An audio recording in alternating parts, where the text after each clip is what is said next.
Shakespeare's merchant of Venice very famous এবং very important message নিয়ে এই ড্রামাটা লিখিত হয়েছে 1596 থেকে 1598 সালে এবং এটার সেটিং হচ্ছে ভেনিসে। তো এটার প্লটটা আমরা আজকে জানবো। Antonio a brilliant yet merchant in Venice. সে কী করে, সে হচ্ছে শার্লক, যে কিনা একজন জুইশ মানি লেন্ডার, তার থেকে টাকা ধার করে। কেন? কারণ বাসানিওকে সে এই টাকাটা দিবে, বাসানিও যেন পোর্শিয়াকে উ করতে পারে। WOO, এই উ মানে হচ্ছে পটানো আসলে, অর্থাৎ ভালোবাসা নিবেদন যেন করতে পারে। তো এখানে শার্লক টাকা দেওয়ার সময় একটা কন্ডিশন দেয় যে তুমি যদি অ্যান্টোনিও যদি অন টাইমে টাকা ফেরত দিতে না পারে তাহলে এ পাউন্ড অফ ফ্লেশ, তার গায়ের মাংস, 1 কেজি মাংস কেটে দিতে হবে, এই হচ্ছে শর্ত। এখন এর মধ্যে আবার বাসানিও খুবই রোম্যান্টিকভাবে পোর্শিয়ার হার্ট উইন করে ফেলে, অর্থাৎ হৃদয় জয় করে ফেলে। 3 ক্যাসকেটস, গোল্ড, সিলভার এবং আরেকটা এলিমেন্ট আছে।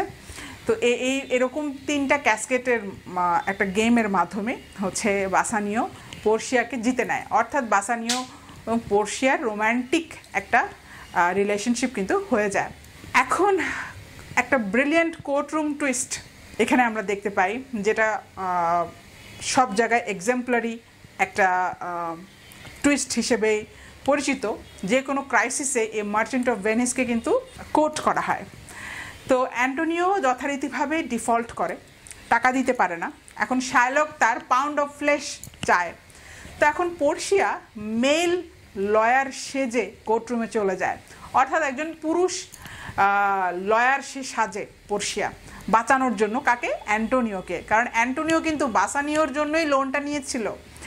তো এখন পোর্শিয়া বলে ঠিক আছে, শার্লককে বলে যে তুমি তোমার 1 কেজি মাংস তুমি পাবা, তবে 1 ফোঁটা, not a drop of blood can spill, 1 ফোঁটা রক্ত কিন্তু পড়তে পারবে না। তো ঠিক এই ব্রিলিয়েন্ট একটা লজিকের মাধ্যমে শার্লক কিন্তু তার কেস হেরে যায় এবং একই সাথে তার ডিগনিটিও হারিয়ে যায়। তো এখানে আমরা সবচেয়ে বড় লেসন পাই হচ্ছে ল ক্যান বি কোল্ড। আইন কিন্তু কোল্ড হতে পারে, আইন হচ্ছে নির্মম হতে পারে, কিন্তু ট্রু জাস্টিস ইনভলভস কম্প্যাশন।